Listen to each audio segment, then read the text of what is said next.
ખેડૂતોના સત્યાનાશ માટે, ખેડૂતોને ગુમરાહ કરવા માટે, ખેડૂતોની આંખમાં ધૂળ નાખવા માટે કેજરીવાલ 7 તારીખે ચોટીલા આવી રહ્યા છે। હું તમને કહેવા આવ્યો છું કે ખેડૂત હોય, ગરીબ હોય કે પીડિત હોય, એના આંસુનો સોદાગર, પોતાના સ્વાર્થ માટે દુઃખીના આંસુનો સોદાગર, માત્ર અને માત્ર પોતાના સ્વાર્થ માટે, પોતાની સત્તા લાલચા માટે, પોતાના કંઈક ને કંઈક નકારાત્મક મહત્વાકાંક્ષાઓને પૂર્ણ કરવા માટે કેજરીવાલ ગુજરાતમાં ચોટીલા આવી રહ્યા છે।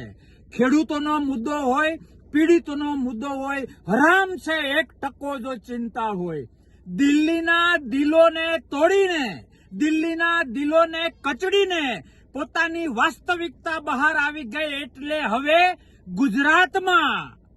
દિલ્હીમાં બધું ફિનિશ થઈ ગયું એટલે ગુજરાતમાં ગાબડું પાડવાના ઉદ્દેશ સાથે માત્ર અને માત્ર પોતાના સ્વાર્થને સિદ્ધ કરવા માટે કેજરીવાલ ચોટીલા આવી રહ્યા છે। મારે એક એક ખેડૂતને અને એક એક ગુજરાતીને કહેવું છે કે સત્તાના નામે ગુજરાતનો સત્યાનાશ કરવા માટે, અરે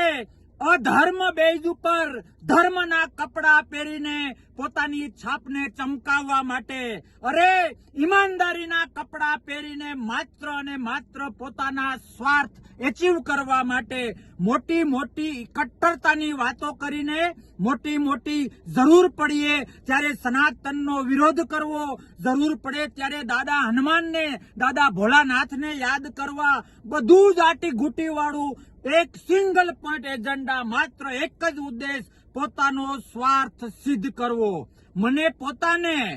4 વર્ષ અને 2 દિવસ આ માણસને ઓળખતા થયા। રાષ્ટ્ર માટે ક્યાંક ને ક્યાંક નકારાત્મકતા, પોતાના સ્વાર્થ માટે ગમે એટલું ખોટું બોલવું, અરે યુવાનોની જિંદગી સાથે લડતો આ માણસ, યુવાનોની જિંદગીનું, ભવિષ્યનું જે થવાનું હોય એ થાય, તાકાતવાળા માણસોનું જે થવાનું હોય એ થાય, બસ હું અને મારી સત્તા, દિલ્હીમાં જે થયું અને એને આધારે જે દિલ્હીમાં સત્તા મેળવી એ મારે કહેવાની જરૂર નથી। આવું તો ઘણું બધું અસત્ય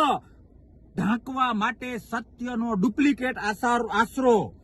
મારો કહેવાનો મતલબ એ છે કે સત્યના કપડા પહેરીને અસત્ય કરવું, અનીતિ માટે નીતિના કપડા પહેરવા, અધર્મ માટે ધર્મના કપડા પહેરવા, પોતાના સ્વાર્થ માટે ખોટી ખોટી ભવિષ્યની વાતો કરવી, ગુજરાતનો સત્યાનાશ કરવા માટે, ગુજરાતમાં ગાબડું પાડવા માટે, ગુજરાતના પરસેવો પાડનારા લોકો, ગુજરાતના પરસેવો પાડનારા ખેડૂતોને ગુમરાહ કરવા માટે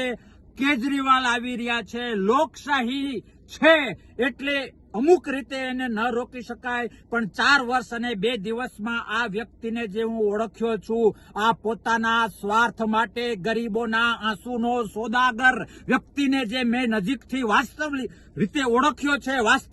ઓળખ્યો છે એ જાણીને તમામ ગુજરાતી ભાઈઓને 2 હાથ જોડીને વિનંતી કરું છું કે ખેડૂત માટે જે સંમેલન કરવા આવી રહ્યા છે, હું ચેલેન્જ આપું છું કે 2 મહિને, 1 મહિને, 15 દિવસે કે 6 મહિને આ સંમેલનથી એક માંડવીના ડોડવા જેટલો, એક મકાઈના ડોડા જેટલો 1 રૂપિયાનો ખેડૂતને નહીં ફાયદો થાય, માત્ર પોતાની વાહવા માટે, પોતાના સ્વાર્થ માટે આવી રહ્યા છે। ચેતી જજો કાર્યકર્તાઓ, તમે પણ ચેતી જજો, જે નાની મોટી જવાબદારી આપી છે એવા લોકો તમે પણ ચેતી જજો। તમારા ભવિષ્યની ચિંતા કેજરીવાલને નથી, ગુજરાત અને દેશના ભવિષ્યની ચિંતા કેજરીવાલને નથી, એણે માત્ર સ્વાર્થના ચશ્મા પહેર્યા છે, એનો ભોગ હું 4 વર્ષ અને 2 દિવસ બન્યો, તમે ન બનો એ માટે વિનંતી કરું છું। આવો સૌ સાથે મળીને ખેડૂતને બચાવીએ, ગુજરાતને બચાવીએ, લોકશાહીને બચાવીએ અને આવા સ્વાર્થી સત્તા કેન્દ્રી લોકોથી ગુજરાત અને દેશને દૂર રાખીએ। ભારત માતા કી જય, વંદે માતરમ, જય જય ગરવી ગુજરાત। વૈષ્ણવજન તો તેને કહીએ જે પીડ પરાઈ।